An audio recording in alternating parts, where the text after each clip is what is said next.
कानपुर देहात पहुंची बागेश्वर धाम के पीठाधीश्वर धीरेन्द्र कृष्ण शास्त्री Y+ सुरक्षा में नजर आए। 2 आयोजनों में शामिल होकर कानपुर देहात पवन तनय आश्रम हुए रवाना।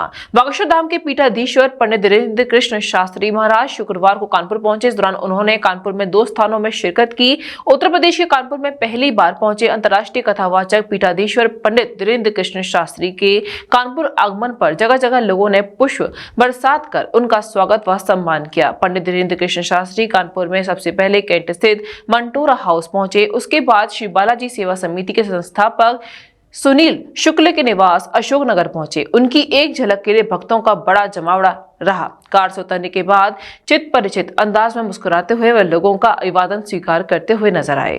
बाबा जी का कानपुर आगमन है, किस तरह की तैयारियां और कहाँ पर क्या है? सर्वप्रथम सीताराम जी भगवान के चरणों में प्रणाम करता हुआ मैं हनुमान जी भगवान के चरणों का दास। समस्त कानपुर वासियों के लिए गौरव का विषय है कि कानपुर नगर में श्री बागेश्वर धाम सरकार धीरेन्द्र शास्त्री जी का आगमन हो रहा है। पूर्व में रंजीतपुर आश्रम पवन तनय में महाराज जी श्री गोपालानंद जी महाराज की कृपा से पवन तनय आश्रम में महाराज जी कथा कराने का आयोजन करा रहे थे, जो कि अप्रैल के माह में होनी थी और नहीं हो पाई। तत्पश्चात कार्यक्रम पूरा विधिवत सजाया गया था और सारा इंतजाम हो गया था, सारी व्यवस्थाएं हो गई थी। किसी कारणवश कार्यक्रम को स्थगित कर दिया गया।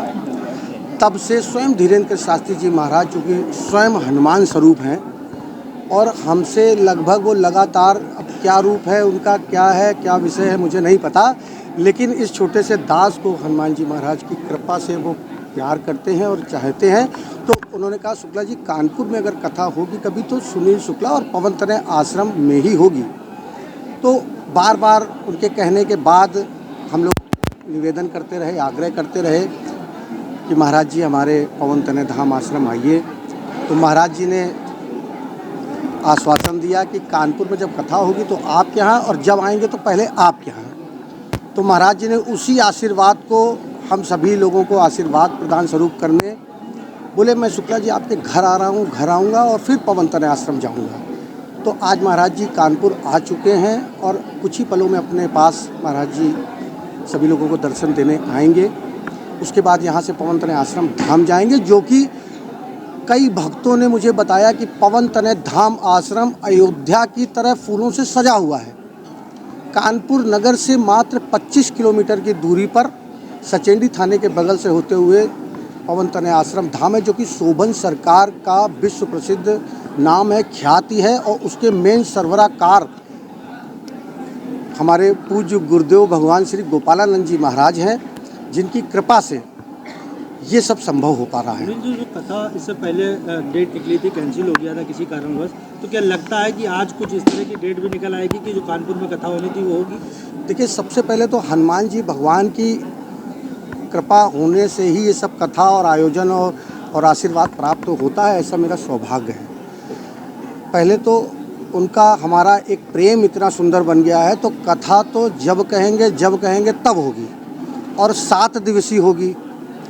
चूँकि पवन तनय आश्रम के आसपास जितनी भी प्रांगण में जितनी भी ज़मीन है वो किसान लोगों की ज़मीन है, और चूँकि उनका कार्यक्रम 8 से 10 लाख से 15 लाख लोगों तक की व्यवस्थाओं का सुसज्जित कराना पड़ता है। तो अभी फ़िलहाल धान की फसल है, तो धान की फसल में कार्यक्रम हो नहीं सकता है। धान की फसल के बाद गेहूं की फसल लग जाएगी, धान कट चुके हैं, ज़मीन खाली नहीं है। उसके बाद अप्रैल और मई में चुनाव प्रस्तावित है, चूँकि लोकसभा का चुनाव है पूरे भारत में। तो उस चुनाव के दरमियान अगर कोई कथा का कार्यक्रम हम लोग लेते हैं तो वो कथा आचार संहिता की वजह से फिर रुक जाती है। कथा कानपुर में होगी।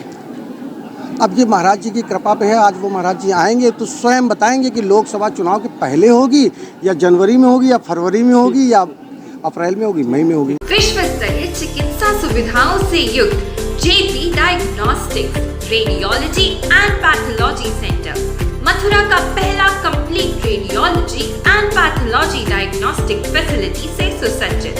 Doctor Deepak Agarwal and doctor Nidhi Agarwal, JSR tower, Govardhan crossing, NH90, Mathura.